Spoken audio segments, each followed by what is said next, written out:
मंडळी नमस्कार. ABC news मराठीच्या या भागामध्ये मी आपल्या सगळ्यांचं मनापासून स्वागत करतो. आज आपण चर्चेला मुद्दा आणलाय तो धनंजय मुंडे, त्याप्रमाणे भगवानगडाचे महंत नामदेव शास्त्री आणि संतोष देशमुख हत्या प्रकरण. या सगळ्याच्या भोवती सध्या एक नवीनच वादळ निर्माण झालंय. गेल्या 2-3 दिवसांपूर्वी महंत नामदेव शास्त्रींनी एक विधान केलं आणि त्यांच्यावर सोशल मीडियातनं काय, माध्यमातनं काय, प्रसार माध्यमातनं काय टीकेची झोड उठवली गेली. ही उठणं स्वाभाविक होतं, कारण त्यांचं विधानच तसं होतं. काय म्हणाले होते ते? मंत्री धनंजय मुंडे यांना संतोष देशमुख हत्या प्रकरणात नाहक लक्ष करण्यात येते. हत्येपूर्वी आरोपीची मानसिकता तपासायला हवी होती, लक्षात घ्यायला हवी होती, असं त्यांचं ते विधान होतं. आता असं विधान करणं म्हणजे नकळतपणे आरोपींना पाठीशी घालण्यासारखं आहे. नकळतपणे धनंजय मुंडेंवर जे आरोप होत आहेत किंवा आरोप प्रत्यारोप केले जात आहेत त्यांच्या पाठीशी उभं राहण्यासारखं आहे. त्यामुळं त्यांच्यावरती माध्यमं आणि प्रसारमाध्यमातून टीका होणं स्वाभाविक होतं. या सगळ्याच्या मुळाशी जाऊन पाहिलं तर नेमकं काय दिसतं? त्याच्या मुळाशी गेल्यानंतर अनेक प्रश्न निर्माण होतात, अनेक शंका निर्माण होतात. कारण काल ज्या वेळेला देशमुख कुटुंबीय देखील महंत नामदेव शास्त्री यांची भेट घ्यायला गेलं, त्यावेळेला नामदेव शास्त्रींनी तत्काळ भूमिका बदलली आणि देशमुख कुटुंबियांच्या देखील आपण पाठीशी आहोत असं विधान केलं. त्यामुळे हे नेमकं प्रकरण काय आहे? या प्रकरणाच्या मुळाशी निर्माण झालेल्या वेगवेगळ्या शंका काय आहेत? महंत नामदेव शास्त्रींचं नेमकं चुकलं का? चुकलं असेल तर काय चुकलं? या सगळ्याच मुळाशी जाण्याचा प्रयत्न आजच्या आपल्या या चर्चेतनं आपण करणार आहोत. आणि ही चर्चा करण्यासाठी आज आपण एक खास अतिथींना निमंत्रित केलंय. हे अतिथी आहेत महाराष्ट्रातले एक नामवंत संपादक, नामवंत पत्रकार, नामवंत स्तंभलेखक आणि राष्ट्रसंचार या सध्याच्या अत्यंत गाजत असलेल्या, प्रसिद्धीच्या झोतात असलेल्या राष्ट्रसंचार या दैनिकाचे प्रमुख, मालक, प्रकाशक आणि संपादक माननीय अनिरुद्ध बडवे सर. अनिरुद्ध सर, मी आपलं या टॉक शो मध्ये मनापासून स्वागत करतो. Thank you sir. आपण चर्चेला सुरुवात करण्यापूर्वीच आमच्या सारख्यांच्या किंवा सर्वसामान्यांच्या मनामध्ये जे शंकांचं, प्रश्नांचं माहोळ उठलंय त्या मोहळाला आपण थोडी वाचा फोडावी अशी आमची विनंती आहे. पहिल्यांदा शंका विचारतो, पहिला प्रश्न विचारतो, नेमकं हे प्रकरण काय? नामदेव शास्त्रींनी काय विधान केलं आणि ते का केलं? नामदेव शास्त्री यांनी धनंजय मुंडे यांची सरळ सरळ पाठराखण केली आणि एका धर्माचार्याला, एका धर्मपीठाला हे शोभनीय नाही, ही सर्वसामान्य लोकांची आजची भावना आहे. संतांनी निरूपण करावी, संतांनी विवेचन करावी. देव मार्गानं जे आपल्याला सांगितले, ज्ञानेश्वरांनी जे सांगितलेलं आहे, गाथेतनं सांगितलंय, भागवताने सांगितलंय, ते सोप्या शब्दामध्ये सर्वसामान्य अडाणी भाविकांपर्यंत, नागरिकांपर्यंत ते पोहोचावं आणि त्याच्यामधला गुणार्थ उकलून सांगावा. संतांचं काम हे आहे. संतांचं काम देववाणी आणि सामान्य माणसांचं आकलन याच्यामध्ये सेतू बांधण्याचं काम आहे. राजकारण हे संतांचं काम नाही. विघातक समाजकारण हे संतांचं, कुठलंच काम संतांचं नाही. संतांचं काम हे प्युअरली, ज्याला आपण म्हणतो की एक सत्शील समाज निर्मिती करता त्या संतांनी, ज्या देवतांनी, ज्या धर्मग्रंथांनी तत्वज्ञान दिलेलं आहे ते समाजापर्यंत पोहोचवणं हे त्यांचं काम आहे. याच्या व्यतिरिक्त कुठलाही अजेंडा घेणं हे समाजाला पटत नाही, पचणार नाही. त्यांची जी भूमिका आहे त्या भूमिकेत त्यांनी राहावं, त्या भूमिकेत त्यांनी जगावं. त्या भूमिकेकरताच ते आमचे दैवत आहेत, ते वंदनीय आहेत आणि तेच त्यांनी काशा. नामदेव त्या भूमिकेमुळे या प्रतिमेला तडा गेला आणि समाज कुठेतरी वेदनाकुल झाला. हे आमच्या म्हणजे केवळ बंजारी समाज नाही, तर आमच्या सर्वसामान्य, सर्व जाती धर्माच्या वारकरी संप्रदायाला मानणाऱ्या प्रत्येकाच्या मनाला त्यामुळे वेदना झाल्या. त्यांनी धनंजय मुंडेंची बाजू घेतली का त्यांच्या विरोधात बोलले, प्रभाकर देशमुखांचे, हा विषय नाहीच आहे. परंतु राजकारणामध्ये यांचं काम नाही. आम्ही आपल्याला एका वेगळ्या पद्धतीने बघतोय. या सगळ्या राजकारण्यांच्या, या सगळ्या राजकारणाच्या, समाजकारणाच्या वरती कुठेतरी आमची श्रद्धा आहे तुमच्यापाशी आणि त्या श्रद्धेला तडा जाता कामा नये, ही जबाबदारी तुमची देखील आहे. हा तडा गेला म्हणून हा सगळा वाद निष्पन्न झालाय. अगदी महत्वाचं वाक्य वापरलं सर तुम्ही, की आम्ही राजकारणाच्या, समाजकारणाच्या वर या धार्मिक अधिष्ठात्यांना मानतो. धार्मिक नेते जे आहेत किंवा धर्मपीठाचे जे जे महंत आहेत किंवा प्रमुख आहेत, त्या सगळ्यांच्या प्रती आपल्या मनामध्ये एक कृतज्ञता असते, एक श्रद्धा असते. त्या श्रद्धेला कुठेतरी नामदेव शास्त्रींनी तडा घातला. नामदेव शास्त्री हे एक व्यक्ती म्हणून नाही, तर अशा कुठल्याच धर्मपीठाच्या कुठल्याच धार्मिक अधिष्ठानाच्या प्रमुखाने अशी वक्तव्य करू नयेत. मुळात ही राजकीय वक्तव्यापेक्षाही हे एका आरोपीला पाठीशी घालण्यासारखं किंवा आरोपींची बाजू घेण्यासारखं त्यांचं विधान होतं, म्हणून ते पटलेलं नाही. मला सांगा सर, पण होतं कसं की अशा अनेक धर्मपीठांना राजकीय वरदहस्त असतो, राजकीय वरदहस्तांच्या माध्यमातून निधी उपलब्ध होतो, विकास कामं होतात आणि मग कुठेतरी नकळत त्यांना क्वचित कुठेतरी कुणाची तरी बाजू घ्यावी लागते. असं होतं का? दुर्दैवाने गेल्या 10 वर्षभरामध्ये दशकभरापासून हे दिसतंय आपल्याला.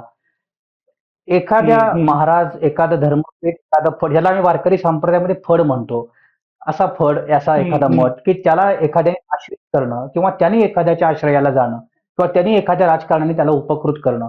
पण ही काही पहिली वेळ नाही. आपण पोहरागडचे बघितलं, संजय शिरसाटांचं प्रकरण झालं. पोहरागड बंजारा समाजाचा एक ते म्हणून त्यांनी त्याला पाठिंबा दिला. आता सुद्धा आपण नारायणगडांनी जरांगेंना पाठिंबा दिला म्हणून भगवान गडांनी मुंडेंना पाठिंबा दिला, अशी मांडणी ते लोक करतायत. हेच संजय शिरसाटांबद्दल आपल्याला पाठीमागं जाणवलं होतं. त्यानंतर गुरु माऊली आपले जे दिंडोरीचे आहे, तिथे याच प्रकरणातला जो आरोपी आहे चाटे, हा तिथे सापडला. म्हणजे त्यांनी गुरु माऊलींचा आश्रय घेतला. हे जे गुरु माऊली, हे जे काही महाराज, संत, महंत, हे एका वेगळ्या श्रद्धेने या महाराष्ट्राच्या वारकरी संप्रदायाच्या मनामध्ये आहेत. हे इतक्या प्रकारे त्याचं राजकीयकरण होत आहे ना, हे अतिशय धक्कादायक आहे. म्हणजे राजकारणाचं गुन्हेगारीकरण झालं आणि त्या राजकीय गुन्हेगारीकरणाला धर्माधिष्ठान प्राप्त होण्याकरिताची धडपड राजकारण्यांनी चालवली आणि त्याला आमचे सांप्रदायिक नेते त्याला आमचे बळी पडले. हे सर्वात मोठं वाईट आहे. म्हणजे भगवान गडाचा तर इतका मोठा इतिहास आहे की जे स्वतः भगवान बाबा, ज्यांनी एक आपला अवयव निकामी केला कारण आपल्यावरती कोणी आरोप करू नये म्हणून, इतकी मोठी सात्विकता, इतकी मोठी समर्पकता त्या समाजाप्रती आणि अतिशय म्हणजे वारकरी संप्रदाय ज्यांनी खऱ्या अर्थानं नावलौकिक महाराष्ट्राला आणला. हरिभक्त परायण धोंडा महाराज देगलूरकर, हरिभक्त परायण किसन महाराज साखरे, आमचे पूर्ण बोधले, वाणकोजी बोधले, या सगळ्यांच्या बरोबरीनं वैकुंठवासी दादांनी या संप्रदायाला उंची प्राप्त करून दिली आणि वारकरी संप्रदायामधला एक प्रमुख गड, एक प्रमुख अधिष्ठान म्हणून त्यांनी त्याचे निर्माण केलं. हे अधिष्ठान मूळ जे पंढरपूरला जाऊ शकत नाहीत, लहान मोठे जे ऊसतोड कामगार आहेत, जे खर्च करू शकत नाही, जे लांब पायी वारी करू शकत, त्यांना एक अधिष्ठान असावं, माऊलींचं तत्वज्ञान त्यांच्यापर्यंत पोहोचावं म्हणून ह्या गडाची उभारणी झाली आणि अत्यंत सात्विक त्यांनी आध्यात्मिक उच्चताला प्राप्त करून दिली. भगवान बुवानंतर जे गडकर सिंग होते, गडकरी सिंग हे सुद्धा अत्यंत, म्हणजे त्यांनी खऱ्या अर्थानं भगवान बुवांचा आध्यात्मिक वारसा पुढे चालवला. हे बिघडलं कुठं? हे बिघडलं नामदेव शास्त्रींच्या काळामध्ये. म्हणजे आता हा जो काही आपण चर्चा करतो हा पहिला प्रकार नाहीये. 10 वर्षापूर्वी देखील पंकजा मुंडेंना त्या भगवान गडाची पायरी करू द्यायची नाही, याचं राजकीयकरण होणार नाही, ही भूमिका नामदेव शास्त्रींनी घेतली होती. म्हणजे मुळात हे ज्याला आपण असं म्हणू की एक धौम्य गड म्हणतो, धौम्य गड हा पहिल्यापासून राजकारणामध्ये आहेच, काही नाही असं नाही, पण ह्याला अधिक बळ दिलं हे नामदेव शास्त्रींनी. आपल्या सामाजिक आणि आध्यात्मिक सेवांपेक्षा राजकीय भूमिका काय घेतो हा गड, त्याला महत्व प्राप्त झालं या राजकारणामध्ये. आणि मग एकदा भगवान गडांनी भूमिका घेतली की वंजारी समाज त्याच्या पाठीमागे जातो. म्हणजे एक प्रकारच्या वोट बँक, राजकीय नेते पण याला एखाद्या असेटच्या प्रमाणे पाहू लागले. धर्माधिकारींचं सुद्धा एक फार मोठं प्रश्न महाराष्ट्रामध्ये आपण बघितलं. नवी मुंबईमध्ये इतका मोठा सत्संग झाला. धर्माधिकारी तो सगळा त्यांचा साधक परिवार राजकारणामध्ये नाहीये, पण त्याचं राजकीयकरण करण्याचा प्रयत्न निश्चितपणानं फडणवीस आणि शिंदे साहेबांनी केलं. त्याचं एक प्रचंड मोठं शक्ती प्रदर्शन भरवलं गेलं. त्यात काही दुर्दैवाने काही अनुचित घटना देखील घडल्या, त्यांना प्रचंड ऊन लागलं, त्यात काही माणसं ही झाली. म्हणजे ही कुठेतरी या संप्रदायाच्या, महाराजांच्या आध्यात्मिक पीठाच्या पाठीमागे येणारी जी गर्दी आहे ती वोट बँक आहे. ही भावना जशी जशी प्रबळ होऊ लागली राजकारण्यांच्या मनामध्ये, तेव्हापासून त्याने या फळांना महत्व देणं सुरू केलं, या संप्रदायाला महत्व देणं सुरू केलं आणि त्याचा जो प्रमुख आहे त्या प्रमुखाचा अहंकार जोपासणं सुरू केलं, त्यांचा अहंकार पोसणं सुरू केलं, जेणेकरून हा सगळा समाज आपल्या पाठीमागे येईल. आणि म्हणून महाराष्ट्राच्या आध्यात्मिक आणि फड परंपरेची, वारकरी संप्रदायाची ही घाटणीच बदलू लागली सगळी. याच्याही पुढे जाऊन आता म्हणजे वास्तविक पाहता आपण जे अध्यात्म म्हणतो, जे धर्म म्हणतो, हे राजकारणाच्या परे आहे, राजकारणाच्या भौतिक, लौकिक सगळ्याच्या पुढे आहे. परंतु या राजकारणी मंडळींनी, सर्वच पक्षांनी आध्यात्मिक आघाड्या स्थापन केल्या. वास्तविक हे दोन्ही परस्पर विरोधी आहेत. याला लौकिक अर्थाला काहीच नाही. परंतु शिवसेनेने आध्यात्मिक आघाडी सुरू केली. कोणीतरी ते अक्षय महाराज भोसले काम चांगलं करतायत, परंतु राजकारण्यांनी हे करावं का? तर ते त्याचे प्रमुख झाले. भारतीय जनता पक्षाने आध्यात्मिक आघाडी सुरू केली, त्याच्यामध्ये तुषार भोसले त्याचे प्रमुख झाले. राष्ट्रवादी काँग्रेस शरद पवार गटाने सुद्धा आध्यात्मिक वारकरी आघाडी याची स्थापना केलेली आहे आणि त्याच्या माध्यमातून आता एक म्हणजे सरळ सरळ राजकारणाचं आध्यात्मिकरण या सगळ्या नवीन पर्वामध्ये सुरू झालंय. सामान्य भाविकाला हे अपेक्षित आहे का? सामान्य भक्ताला अपेक्षित आहे का? त्याला माऊलींच्या तत्वज्ञानाशी देणं घेणं, त्याला नैतिक आचरणाशी देणं घेणं, त्याला त्याच्या व्रताशी, एकादशीशी, त्याची घातलेल्या धारण केलेल्या माळेशी, त्याच्या वारी परंपरेशी, तो रोज म्हणत असलेल्या हरिपाठाशी आणि त्या सगळ्या तत्वज्ञान आपल्यापर्यंत पोहोचवणारा एक सच्शील व्यक्ती म्हणून त्या गडाकडं, त्या संप्रदायाकडं, त्या महाराजाकडं, फडाकडं तो बघणारा माणूस आहे. याला हे अपेक्षित नाहीये. अगदी महत्वाचं सांगताय सर तुम्ही. फारच रोखठोक आणि स्पष्ट भूमिका मांडली आपण. मला याच्या पुढे जाऊन असं विचारायला आवडेल सर आपल्याला, की राजकारण्यांचं ते कामच आहे. समजा तुम्ही म्हणता की राजकारण्यांनी हे केलं, त्यांचं धार्मिकीकरण केलं वगैरे, त्यांना वोट बँकेसाठी ते कुठल्याही स्तराला जातात हे गेल्या काही वर्षात आपण पाहिलेलंच आहे. त्यांचं ते कामच आहे. या अमुक अमुक शास्त्रीच्या मागे, अमुक अमुक महाराजाच्या मागे, अमुक अमुक गुरुच्या मागे मोठी वोट बँक आहे, मग त्याला आपल्या कह्यात घ्या, हे ते करणारच. मला त्या पुढे जाऊन म्हणायचंय की आपण जर, मी समजा संन्यास घेतलाय किंवा मी समजा अमुक धर्मपीठाचा प्रमुख आहे, तर मला स्वतःला काही तत्व घालून, बंधनं घालून घ्यायला पाहिजेत, मर्यादा घालून घ्यायला पाहिजेत, की मी कुणाच्या आहारी किती जावं. आणि झाले काय सर गेल्या काही वर्षांमध्ये, की मला प्रचंड निधी मिळतो, माझ्या गडाला प्रचंड निधी मिळतो, माझ्या आश्रमाला प्रचंड निधी मिळतो, म्हणून मी जो निधी मिळवून देतो तो म्हणेल तशा पद्धतीनं मी वागणं सुरू केलंय. अशी असंख्य उदाहरणं आहेत. या गोष्टींना आपण कुठल्या नजरेने पाहता? एक रामदास फुटाणेंनी एक फार महत्वाची मांडणी केलेली आहे याच्यामध्ये. रामदास फुटाणे म्हणतात की हा जो महाराष्ट्र आहे हा कीर्तनाने कधी सुधारला नाही आणि तमाशाने कधी बिघडला नाही, अशी त्यांनी मध्यंतरी खरंय. केली. आणि हे खरं आहे. त्याला तर या सगळ्या याच्यामध्ये ना महाराज मंडळींचं अधिष्ठान हल्लं. म्हणजे हा जो मान आहे ना, हा व्यक्ती परत्वे, ज्याला आपण म्हणतो की स्वामीनिष्ठा वाढत गेली, व्यक्तिनिष्ठा वाढत गेली, व्यक्तिपूजकता वाढत गेली. म्हणजे हा जो मान त्या फळाला देताय, त्या गादीला देताय, त्या व्यक्तीला तो मान नाही आहे, याचा कुठेतरी विसर पडला आणि त्याच्या अंगातील अहंकार वाढत गेला. त्या अहंकाराला मी मगाशी म्हणलं तसं हे राजकारणी पोसत गेले आणि मग मीच हा सामर्थ्यशाली, मीच त्याचा लीडर, मीच त्याचा नेतृत्व, अशा ह्याच्यामध्ये ते महाराष्ट्राला बळी पडले. एक. दुसरं, महाराष्ट्रातली वारकरी संप्रदायाची फड परंपरा ही कधीही समृद्ध नव्हती. मी ज्या पंढरपुरातून येतो त्या पंढरपुरामध्ये पत्र्याचे फड येतो सगळ्यांचे. चंद्रभागेच्या तीरावरती जेव्हा यात्रा भरते तेव्हा तंबू मारतात ही लोक. कापडाचे तरटाचे तंबू असतात ते मारतात, तिथे हे वारकरी. म्हणजे इथं फार असं काही वैभवशाली, सामर्थ्यशाली, असं काही सुखामध्ये आता सुखासीन हा काही प्रकार त्याच्यामध्ये नाहीये. वारकरी संप्रदाय हा चालत अक्षरशः म्हणजे मिळेल त्या ह्याच्यामध्ये तो गुजराण करतो. पूर्वी तर भिक्षेकरीच्या सगळी परंपरा होती, आता तर ते अन्नदान वगैरे सगळं, म्हणजे त्यांना असा फार काही मोठा सोर्स नसतो. परंतु हे सगळं आलं कुठून? हे जेव्हा या महाराज मंडळींनी बाकीच्या राज्यांमधल्या काही वैभवशाली संस्थानं बघितली आणि मला वाटतं कुठेतरी त्याचं अनुकरण शिर्डी संस्थान, तिरुपती संस्थान, नारायणगावचं संस्थान, सिद्धिविनायकाचं संस्थान, या सगळ्या धर्मक्षेत्रामध्ये इतका प्रचंड पैसा येतोय. श्रद्धेच्या जोरावरती हा पैसा निधी संकलित होऊ शकतो. वेगळ्या वेगळ्या योजना ज्या सरकार हिंदुत्वाच्या नावाखाली काढतं, अगदी खरं बोलायचं तर, आणि त्याला जे निधीचं वाटप केलं जातं, हा पैसा आपण घेऊ शकतो. मग त्याला काय लागतं? त्याला एक ट्रस्ट लागतो, त्याला 80 ATG लागतं, त्याला FCR लागतं. हे सगळं ज्ञान या महाराजांनी आत्मसात केलं. म्हणजे आपण एखादी पसायदानातली एखादी ओवी किंवा एखादा गाथेतला एखादा बीज मंत्र किंवा ज्ञानेश्वरी मधली एखादी ओवी कशी सोडवून सांगू शकतो, याच्यावरती सामर्थ्यशाली तो महाराज किती आहे याची पूर्वी मांडणी व्हायची. दोंडा महाराज सांगतात नाही, याच्यापेक्षा रसाळ वाणीनं बाबा महाराज सातारकरांचं निरूपण होतं आणि त्यांनी तर ही टीका अतिशय सोडवून गेली. ही जी काही स्पर्धा होती ना, ती स्पर्धा संपली आणि कुठला महाराज, कोणता फड किती श्रीमंत आहे याच्यावरती ही स्पर्धा सुरू झाली. ही गेल्या दशकभरात.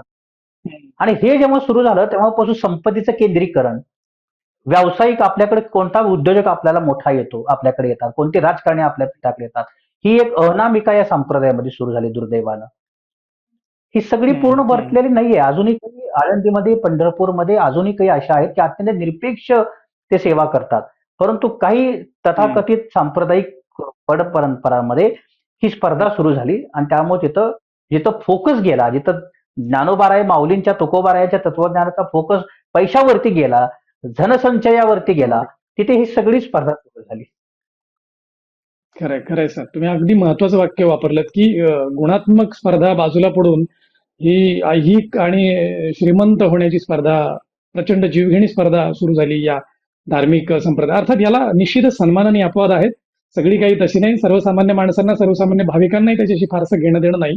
आता प्रश्न उरतो सर, की गेल्या काही वर्षांपूर्वीपर्यंत या मंडळींच्या, ही जी प्रमुख मंडळी आहेत, या वेगवेगळ्या फडांचे, वेगवेगळ्या संप्रदायांचे प्रमुख मंडळी, त्यांच्या शब्दाला तसा मान होता. गेल्या काही काळामध्ये त्याच्यावरही गालबोट निर्माण झालंय किंवा संशय निर्माण झालाय. लोक तितकं मानतात त्यांचं विधान असंही नाही राहिलेलं. आपलं काय म्हणणं आहे यावर? नाही, म्हणून संतांनीच म्हणून ठेवलेलं आहे, की बोले तैसा चाले त्याची वंदावी पाऊले. जो बोलतोय, जसा हम्म, हम्म, वागतोय त्याचीच पावले वंदली जातात. इतरांना ते वंदन मिळत नाही, इतरांना तो मान मिळत नाही. आणि त्यामुळं आज जरी आपण इकडे आळंदीला किंवा पंढरपूर जातो, आपली निष्ठा ही माऊलींच्या चरणी आहे. आणि म्हणून बाकीच्या गोष्टी नजरेआड करायच्या, बाकीच्या गोष्टीवरती डोळे झाक करायची. शेवटी मत देत असताना हम्म, लोकशाही, मत देत असताना स्थानिक उमेदवार, मत देत असताना समोरच्या व्यक्तीशी आपल्याची वर्तणूक, चारित्र्य हे बघूनच हा माणूस मत देतोय. त्यांच्यावरती हम्म, श्रद्धा ठेवणं हे इतपत ठीक आहे, परंतु वारकरी संप्रदाय अंधश्रद्धा नाही. हम्म, तो श्रद्धाळू आहे, पण तो अंधश्रद्धा नाही. तो तुमचं ऐकेल नक्की, परंतु मत देत असताना तो महाराज म्हणतोय, तो फड परंपरेने एखाद्याला पाठिंबा दिला म्हणून तो असं होत नाही. आणि म्हणून तर मोठे मोठे लोक याच्यामध्ये पडले ना, पराभूत झाले. त्यांना हम्म, त्यांचे फड का वाचवू शकले? कारण लोकांना हे समजतं की हम्म. माझी श्रद्धा आहे, पण मी आंधळेपणाने यांच्यावरती विश्वास ठेवणार नाही. आणि तो मान त्या बरोबर. गादीला आहे, तो व्यक्तीला ते मान देत नाही, हम्म, त्या हम्म. गादीला मान देतात, त्याचं ते पूजन करतात. व्यक्ती स्वातंत्र्य अबाधित हे आपल्या लोकशाहीचं सर्वात मोठं सौंदर्य आहे. आणि हे आपण जोपासलंय हम्म. महाराष्ट्राने. बरोबर, बरोबर. अगदी महत्वाचं सांगितलंय सर तुम्ही. खरं तर काही लोक आता प्रवाद करतायत गेल्या 2-4 दिवसांमध्ये, की मग संत महंतांनी राजाचं कौतुक करावं, राजकीय मंडळींचं कौतुक करूच नाही का? किंवा कोणाची बाजू घेऊच नाही का? सज्जनाचं मौन हे फार घातक असतं वगैरे वगैरे. पण या ठिकाणी एक मुद्दा स्पष्ट करूया, की संत तुकाराम महाराजांनी देखील छत्रपती शिवाजी महाराजांचं कौतुक करावंच. पण ते छत्रपती शिवाजी महाराज होते. म्हणजे राजाही तसा असला पाहिजे, नेताही तसा असला पाहिजे. तुम्ही आरोपींची जर बाजू घेऊन एखादं सरसकट विधान करू लागले, तर त्या ठिकाणी टीका टिप्पणी होणारच, नाही का? म्हणजे मला शंका निर्माण होते, प्रश्न, की संत महंतांनी राजकारणावर बोलूच नाही का? की राजकीय भाष्य करूच नाही का? किंवा राजकीय नेत्यांचं कौतुक करूच नाही का? नाही साहेब, इथं मुद्दा वेगळा आहे. इथं नामदेव शास्त्री यांनी धनंजय मुंडेंची पाठराखण केली का विरोध केलाय, हा मुद्दा आहे. पण याच्याही पेक्षा मोठा मुद्दा आहे, त्यांनी माणुसकीच्या विरोधामध्ये हे वक्तव्य केलेलं आहे. ते कुठल्या पक्षाच्या वक्तव्य म्हणून आपण त्याकडे पाहायचं नाहीये. हम्म, गुन्हेगाराची, हम्म, हम्म. आरोपीची मानसिकता तुम्ही पाळली का? तुम्ही ती पाहिली का? म्हणजे हो. हिंसेचं इतकं उघड उघड समर्थन नामदेव शास्त्री सारखा संत करू हम्म, शकतो.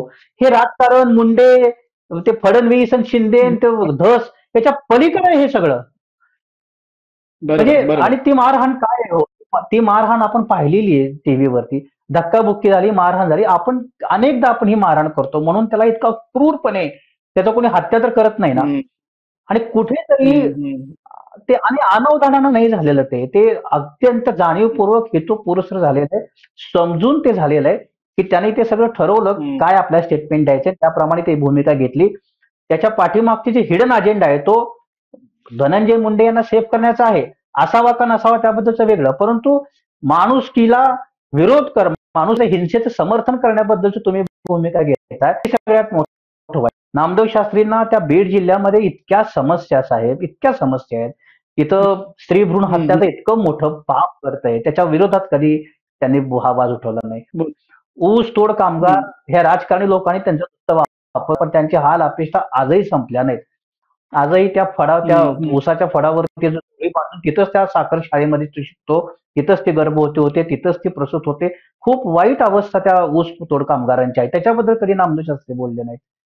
जिथं जिथं हम्म, हम्म. माणुसकीबद्दल, सामाजिक क्रांतीबद्दल बोलण्याची संधी होते, तिथं या लोकांनी कधी भूमिका घेतली नाही. हम्म. खरंय.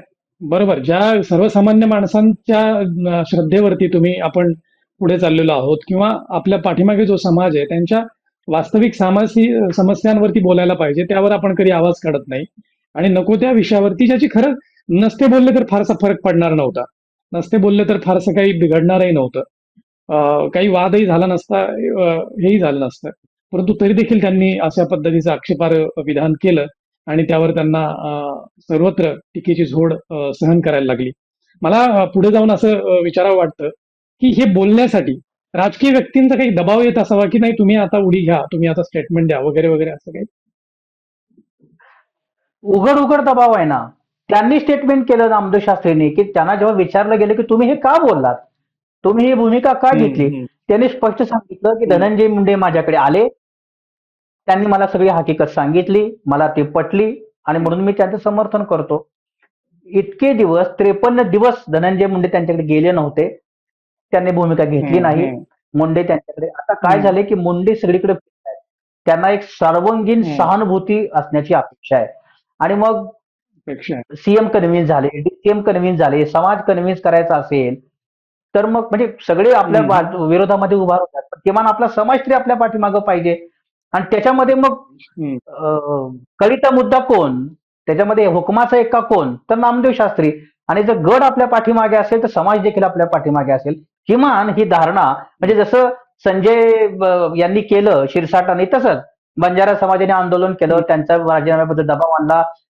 चित्रा वाघने एवढा मोठा हं, गोंधळ घातला, पुन्हा ते मंत्री पदावरती आले. का? समाज पाठीमाग आहे. बंजारा समाजाची ओढ बँक राजकारणाने घालवायचे नसते आणि गडालाही ते सगळं पाहिजे असतं. आणि म्हणून मुंडेंचा हा प्रयत्न हं, होता. त्याला आता तुम्ही दबाव म्हणा, त्याला विनंती म्हणा, त्याला प्रेमळ आग्रह म्हणा, त्याला काही तुम्ही नाव द्या. परंतु मुंडेंनी पहल केली, नामदेव शास्त्री बळी पडले. त्यांच्या समर्थनार्थ, त्यांच्या संरक्षणार्थच त्यांनी हे स्टेटमेंट दिलं. आणि एक प्रकारे धर्म आणि राजकारण याची एक अभद्र युती कशी असते पाठीमागं, ही या निमित्ताने हं, महाराष्ट्रात हं, दिसलं. हे सत्शील भाविका हं. करता धक्कादायक आहे. धक्कादायक आहे. बरोबर. ज्यांचे जे लोक त्यांच्यावरती अत्यंत श्रद्धा मनाने प्रेम करतात, ते श्रद्धाळू मनाने प्रेम करतात, त्यांच्या भावनांचा तुम्ही पहिल्यांदाच वाक्य वापरलं, की अक्षरशः त्या भावना चिरडल्या गेल्या, त्या भावनांचा चकनाचूर झाला. हे व्हायला नकोय. हे कुठल्याच आज एक काय भगवानगडाबाबत झाला असेल, तिथल्या प्रमुखाबाबत झाला असेल. हे कुठल्याच छोट्या मोठ्या प्रमाणात असंख्य महाराष्ट्रभर अनेक प्रमाणात या गोष्टी होत आहेत. एक प्रश्न हे निर्माण सहज होतो. नाही, आपण निवडणुकीमध्ये पहा, आता आपण निवडणुकीमध्ये सुद्धा राजकीय व्यक्तींना नाही, बोला. निवडणुकीमध्ये सुद्धा सर्व निवडणुकीमध्ये देखील सर्वच अनेक महाराज मंडळींनी त्याच्यामध्ये की हिंदुत्वाचा प्रचार केला. असं म्हणत नव्हतं की भारतीय जनता पक्षाला शिवसेनेला मतं द्या, परंतु कुठेतरी हिंदूंच्या मतांना आणि मग त्याला त्यांनी काही नॅरेशन दिले, काही हे दिले, पण बऱ्यापैकी अनेकांनी यामध्ये आता काम केलेलं आहे. फक्त आज असं झालं की पक्षीय भूमिका न घेता मग मगाशी आपण म्हणलं तसं की मानवतेला काळीमा फासणाऱ्या एका गुन्हेगाराला समर्थन हे प्रत्यक्षपणे महंतांनी केलं, ही गोष्ट वाईट आहे. अगदी बरोबर आहे सर. तुम्ही अगदी आता मला तेव्हा पुढे जाऊन विचारायचं आपण राजकीय व्यक्तींना काही अपवाद आहेत. काही सन्माननीय अपवाद पण आहेत राजकीय मंडळींमध्ये. सामाजिक क्षेत्रातही काही सन्माननीय अपवाद आहेत, धार्मिक क्षेत्रातही आहेत. पण आपण कुणाला डोक्यावर घेतो, या मुळाशी खरं आपण जायला पाहिजे. समाजच तितका त्याला दोषी नाही का? आपण कुणाला डोक्यावर घेतो आणि आपल्या डोक्यावर बसलेला माणूस असा गैरफायदा घेतो. वाटेल त्यावेळेला वाटेल ती विधानं करतो, वाटेल त्यावेळेला वाटेल तो गैरफायदा घेतो. हा समाजाचा दोष नाही का? आपण ठरवून जाणीवपूर्वक योग्य व्यक्तीलाच पदावर बसवायला नको का? मग तो नाही, हा राजकीय दोष व्यक्ती असो समाजाचा का नक्की आहे. धार्मिक असो. कारण काय होतंय की अनुकरण प्रिय समाज आहे. या समाजामध्ये लीडर्स लवकर तयार होत नाहीत, फॉलोअर्स लवकर तयार होतात. आणि कुठेतरी मी लीडरशिप करावी, माझ्यामधलं म्हणजे ज्ञानेश्वरीचा पहिला शब्द असा आहे की ओम नमो जी आद्या स्वसंवेदा, म्हणजे ज्ञानेश्वर महाराजांनी आपल्यातला आत्मा जागृत करा आणि त्याला फॉलो करा, अशा पद्धतीचं तत्वज्ञान खऱ्या अर्थाने ज्ञानेश्वरीमध्ये मांडलं की तूच तुझा उद्गात आहे. परंतु स्वयंसंवेद्या, आपल्या संवेदना, आपल्या आतला ओंकार, आपल्यातलं हे जागण्यापेक्षा आपण कोणाचं तरी अनुकरण करावं, ही एक सामूहिक मानसिकता आहे. ही मानसिकता मोठी प्रभावी आहे समाजामध्ये. म्हणून आपल्यामध्ये लीडर्स कमी तयार होतात, फॉलोअर्स जास्त तयार होतात. आणि फॉलोअर्स मध्ये आपण श्रद्धा ठेवतो, कारण कुठेतरी आपल्या पराभूत मानसिकतेचं लक्षण असतं की हा आपल्याला योग्य ठिकाणी जाऊन नेऊन जाईल, हा आपल्याला. पण हे सगळे फॉलो तुम्ही जाणार की आपण प्रेम करतो किंवा त्याला याच्यामध्ये स्वार्थ देखील असतो तो आपल्या जातीचा, आपल्या समाजाचा, आपल्या जवळचा. हे जे वाढलंय ना गेल्या काही वर्षांपासून, आणि पुन्हा ह्या मराठा विरुद्ध ओबीसी संघर्षामध्ये तर हे खूप वाढलं गेलं. नाही, माझ्या बरोबर हक्काचा बरोबर. कोणतरी सामोर्थ करणारा मला पाहिजे. ब्राह्मणाला वाटतं की आपल्या हक्काचा कोणतरी एक ब्राह्मण लीडर पाहिजे त्याच्यामध्ये. बरं, आता हा ब्राह्मण हम्म. लीडरचा ह्याचा आयुष्यात संबंध कधी आलेला नसतो. पण याची मानसिकता अशी झाली की नाही नाही, माझा नेता कारण आपल्या, मग मी 2%तला, मी 3%तला. वंजाऱ्यांनी असाच विचार करायचा, मराठ्यांनी असाच विचार करायचा, धनगरांनी असाच विचार करायचा. समाज निहाय नेते तयार झाले. क्वालिटी, गुणवत्ता, त्याचं व्हिजन, तो खरंच आपला किती हे करू शकतो हे सगळं बाजूला पडलं. आणि माझ्या जातीचा, माझ्या समाजाचा म्हणून त्याला त्याचं अनुकरण करायचं, त्याला प्रतिष्ठा मोठ्या. अशा ह्याच्यामध्ये हे सगळं एक प्रकार सांस्कृतिक आणि सामाजिक जे घडी आहे ना, ही विस्कटून गेली आणि एका वेगळ्या दिशेनं हे चालली आहे. हे महाराष्ट्राच्या लोकशाही भूमुख राजकारणाकरता अत्यंत वाईट आहे. अगदी अगदी रास्त भूमिका मांडताय सर आपण. मला असं वाटतं की समाजाने अनुकरण करायला पाहिजे. समाजाने हिरो निवडायला पाहिजे. समाजाने कुणाच्या पाठीमागे जायला पाहिजे. अनुयायी अनुयायी पण स्वीकारायला पाहिजे. त्यात काही संशय नाही, शंका असायचं कारण नाही. पण आपण ज्याला हिरो निवडलंय, तो हिरो किंवा तो प्रमुख किंवा तो नेता जर चुकत असेल, तर त्याची पाठ सोडायची, त्यावेळेला धमक दाखवायला पाहिजे समाजाने. म्हणजे तो नेताही जागेवर येईल, तो प्रमुखही जागेवर येईल, तो काय महंतही जागेवर येईल. अशी भूमिका मला वाटतं दिवसेंदिवस समाजाने घ्यायला नको का? खरं तर ही भूमिका समाज घेत नाही, पण ही भूमिका माध्यम घेतात. आस्किंग ज्याला आपण म्हणतो, प्रश्न विचारणं म्हणजे आपण बघितलं की तुकोबारायांचं सगळं तत्वज्ञान याच्यावरतीच आहे की तीर्थी धोंडा आणि पाणी, तर तू विचारलं का नाही बाबा हा धोंडा कशा करताय, हे पाणी कुठून येतं. आपण जे कृष्णमूर्तींचं बघितलं की ज्यांनी इंदिरा गांधींचं पूर्ण ट्रान्सफॉर्मेशन केलं. आपण ओशो रजनीशांचं विचारलं की त्यांनी तर विवादास्पद प्रश्न विचारला व्यवस्थेला. हे जे आस्किंग आहे, हा जो प्रतिप्रश्न आहे, हा प्रतिप्रश्न आजकाल कुणी करत नाही, ते माध्यम करतायत. आज इतका मोठा प्रभाव असून सुद्धा आपण नामदेव शास्त्री चुकले याच्यावरती आपण बोलतोय. हा जो एक जिवंतपणा आहे, हा जो एक प्रतिवाद आहे, वादाला प्रतिवाद जो आहे, हा प्रतिवाद माध्यमांनी जिवंत ठेवला. आणि म्हणून समाजाची माध्यमांवरती आज श्रद्धा आहे. आता ती डळमळीत होऊ नये, ती हरू नये, याच्याकरता ही जबाबदारी तुमच्या आमच्यासारख्यांची आहे. आणि म्हणून आपण भान देतो सातत्यानं समाजाला की तू विचारलं पाहिजे, तू अंकुश ठेवला पाहिजे, तू निर्णय घेतला पाहिजे. आणि समाज तो घेतो. अनेक संत महंतांना नेस्तनाबूत केलं, अनेक राजकारण्यांना होत्याचं नव्हतं केलं. आपण बघितलं या दोन्ही तिन्ही विधानसभेच्या आणि लोकसभाच्या निवडणुकामध्ये 50-50, 60-60 हजार निवडून येणारी लोक 10-12 हजारांनी पडले. समाज जागा दाखवतो साहेब, समाज संधीची वाट पाहत असतो आणि तो जागा दाखवतो. हम्म, हम्म. आज नामदेव शास्त्रींच्या विरोधामध्ये कोणी बोलायला तयार नव्हतं. तुम्ही गेल्या 5 दिवसामध्ये बघा, नामदेव शास्त्रींच्या विरोधामध्ये वंजारी समाजामधीलच काही महाराज आता उघडपणे बोलू लागलेले आहेत. ते भविष्यामध्ये निर्माण होऊ शकतात पर्याय म्हणून शास्त्रींना. ठीक आहे, गडाचं एक वेगळं राजकारण आहे, परंतु मला कुणाची तरी तिथं वळकटी पाहिजे, मला कुणाची तरी तंबू पाहिजे, कुणाचं तरी फड पाहिजे जिथं जाऊन मी माऊलीच्या नावाने टाळ वाजवायचेत मला. सतरंजी पाहिजे कुणाची तरी त्या चंद्रभागा तीरावरती, या महाराजांच्या पडात जाऊन तर त्या महाराजांच्या पडात. हळूहळू पर्याय निर्माण होतात. आपण जे आस्किंग करतो, जे प्रश्न विचारतो, लोकांसमोर आणतो, त्याच्यामुळे हे पर्याय ऑटोमॅटिक निर्माण होतात ते. त्यामुळे समाज ही एक निरंतर परिवर्तनीय प्रक्रिया आहे आणि परिवर्तन घडत असतं. तुम्ही आम्ही याला सजगता दिली पाहिजे. अगदी महत्वाचं विवेचन केलं, अत्यंत महत्वाचं विश्लेषण केलं. अनिरुद्ध बडवे सर, जे राष्ट्रसंचारचे संपादक आहेत, अनेक वर्ष स्तंभलेखन करतायत, अनेक विविध विषयांवरती परखड असं राजकीय भाष्य करतात, सामाजिक भाष्य करतात.